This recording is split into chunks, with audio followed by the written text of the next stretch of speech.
أعوذ بالله من الشيطان الرجيم. بسم الله الرحمن الرحيم. Welcome. We're about to explore a really profound idea, the nature of life itself, not as something we have, but as something we are constantly and beautifully receiving. So let's start with this question right here. Really sit with it for a moment. It kind of challenges our most basic assumption, doesn't it? The idea that our existence is our own. But what if? What if every single breath, every heartbeat, is just an echo of a life that's being loaned to us moment by precious moment? To even begin to understand this, we have to go right to the source. We're going to look beyond the simple biological definition of life and touch on a reality that's infinite, that's radiant, and is the very foundation of, well, everything. The Qur'an gives us this incredible window into this reality through two of the most powerful divine names, Al-Hayy and al-Qayyum. And with these, we're shown that life isn't some fragile, fleeting process. No, it's the ever-living source itself, the one who holds everything else up, the one through whom everything else even exists. And this verse, this just lays it all out. It's the core principle. Think about it. From the silent turning of a galaxy light years away to the gentle tremble of a single leaf outside your window, everything is being held up by this one singular, living reality. It's the ultimate declaration that nothing and no one stands on its own. Okay, so that's the big cosmic picture. But what does that really have to do with us? How does this grand reality connect to our own, very personal, very intimate sense of being alive right here, right now? This shift right here is so powerful. On the surface, it seems like such a tiny change in wording, doesn't it? But spiritually, it's a universe of difference. To go from the illusion of, I am alive, which is really the ego claiming ownership, to the humbling reality of, life is being given to me, well, that's the beginning of everything.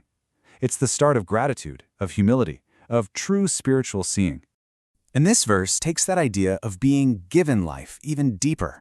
This withness, it's not about sharing a physical location. It's about a constant, active, sustaining nearness. The very same power that brought you into existence this very moment is the power that is upholding you in the next. It's a completely unbroken connection. So what happens when this awareness really truly starts to sink into your heart? Well, the world around you and the world inside you begins to transform. Or maybe it's more accurate to say our perception of it completely changes. The Qur'an has this beautiful term for everything in creation, ayat, or signs. And when you see through this lens, a tree is no longer just a tree. It becomes a sign of the giver of life. Your own breath stops being just a bodily function. It becomes a sign of the sustainer. The whole world stops being a collection of random objects and transforms into a living, breathing book of revelations.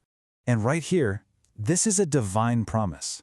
This isn't just some nice poetry. It's an experience that is available to us. That sustaining nearness we just talked about, it can actually become visible. It can be witnessed, turning our ordinary sight into a kind of sacred seeing. So this brings up a really important question, right? If the world is a book of signs, how do we become literate? How do we learn to actually read them? Well, the Sufi path points to one core central practice that prepares the heart for this very thing. And that practice is dhikr, or remembrance. Now, what's so key to understand is that we aren't remembering in order to inform God of anything. He's not the one who forgets. We are remembering to awaken ourselves. It's like polishing a mirror. The reality, the reflection, is already there. Dhikr just clears away all the dust of our own forgetfulness so that we can finally see what's been there all along. This verse isn't just a command. It's really an invitation into a state of being, a state of gentle, constant awareness, where the heart is always just slightly turned towards its source, listening for that subtle, beautiful current that runs beneath all the noise of our daily lives. And this is the promised result. Why do hearts find rest here? Because in remembrance, the heart finally aligns with its true nature. It stops struggling for an independence it never actually had, and it just settles into the profound peace of being sustained. It finds its home. And this beautiful image from Rumi just captures it all perfectly. The music, you see, it doesn't come from the reed itself. It comes from the breath of the musician, passing through it. That hollowing out, that's the surrender of the ego's claim that I am the one doing things. Only by becoming empty of I can that divine breath make its beautiful music through us. All right, let's bring all of this home now. We've journeyed from this huge cosmic principle all the way down to a very intimate practice of the heart. So, what does it actually look like to walk through the world with this kind of awakened awareness? You know, the true sign of spiritual maturity isn't about speaking in complex, metaphysical terms. It's the simple, beautiful emergence of these qualities. When you truly know that your life and the life of everyone around you is an entrusted gift, you can't help but walk more gently. You naturally start to act with more mercy, and you live in a state of deep, deep gratitude. And this is maybe the most stunning declaration of intimacy in the entire Qur'an.